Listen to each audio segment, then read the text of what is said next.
Our featured filmmaker is Jim Leo, a full-time lawyer and part-time director. So, you came out here just to make one bet. There's a no-limit blackjack table in a casino up the street. I borrowed everything I could. If I win, I have just enough to get off the hook. And if you lose? They burn down my pizza house and kill my best friend. You better win. Thanks for the advice.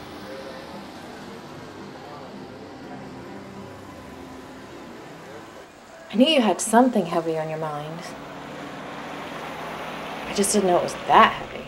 I first got into filmmaking about 10 years ago. My wife and I went to a film festival and we saw some shorts on the screen. I said, wow, it'd be really cool to make a short. So I got a cheap video camera for about 500 bucks and probably made the worst short in the history of mankind. It's called The Big Winner. Probably made every mistake you could possibly make when a person makes their first movie. But the one thing I did right was I just did it, which was really kind of cool and fun, and I loved the process. My first feature was a movie called Passing the Bar, about a guy who makes a deal with the devil to pass the bar exam, and not only did I direct it, but I also starred in the lead role, which was kind of a unique experience. Maybe not the smartest thing to do, but it did help me learn a lot. I made fewer mistakes than I did on my first project, but at the end of the day, the movie had some flaws in it, including the acting. Passing the Bar was made in 2005. I did take the bar exam. I kind of know what it's like to really want to pass something really bad. It took about a year to shoot, which is, you know, not ideal. Again, that was one of the things I learned. The crew was essentially 2 people. We did nights and weekends. We were shooting here in Columbus and up in Cleveland, and so we were essentially taking our show on the road. We had to do pickup shots like 6 months later, and, you know, one of the characters had a gap in her teeth fixed, so you could kind of spot that. There were times we would start at like 7 o'clock in the morning, and I'd get home around 3 o'clock at night. And that was just a full day of just being on the go the entire day, and I was like exhausted. But at the same time, I would have like an adrenaline buzz going just because I was so excited. 6 Days is about a pizza maker, Michael Moretti, who is very frustrated with his life. And then through various circumstances, he becomes indebted to the mob for $500,000 and has 6 days to pay off that debt, or they will burn down his pizza house and kill his best friend. A lot of the scenes were shot in downtown Old Westerville, including a chase scene, which is one of the highlights of the movie.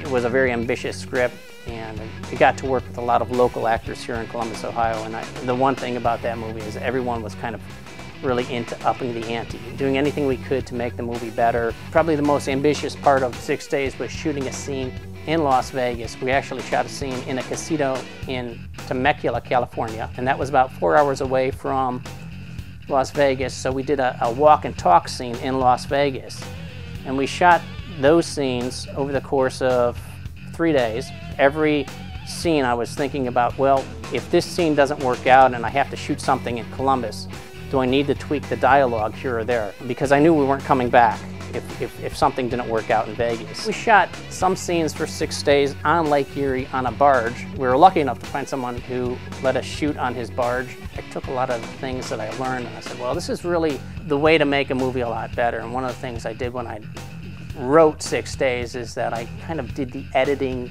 in my head, in the sense that when I shot Passing the Bar, the running time originally was 100 minutes. It was painfully long in parts, so I trimmed it down to 77 minutes, and it was a lot better. And one of the things I learned is that, you know, just get to the heart of it when you're telling a story. So when I wrote 6 Days, I wanted the story to be really fast, in the sense that every scene would be anywhere from 3 to 5 minutes long. Anything that didn't really drive the story forward got cut. The main character is an actor named Isaiah Scott. At one point he said to me, I want to do my own stunts. And the chase scene in 6 Days in the script was four sentences long. So when he said that to me, I said, okay, well, let's tweak up this chase scene. So he and I collaborated on it, and we amplified it. And it's about a running time of 2.5 minutes in the movie itself. The lead actress was Betsy Greer. She played Julie, the love interest. I just did an open casting call, and I stumbled upon her, and she fit what I had in the back of my head as far as the Julie character goes. I thought she had very good chemistry with Isaiah, so that was another bonus. The mob boss was played by Rick Napoli.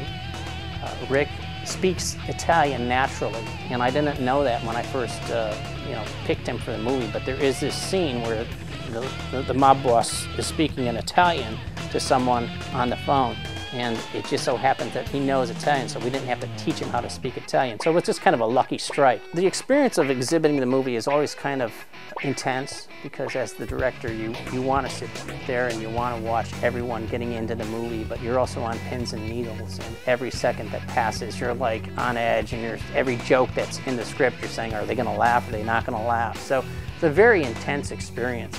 Digital filmmaking made it much more affordable. So that opened the door for me, as it did for many others, and as far as filmmaking in Columbus has grown, I'm just blown away at how much more sophisticated everyone has gotten in their movie making abilities, and I just can't wait to see what the future will bring in Columbus.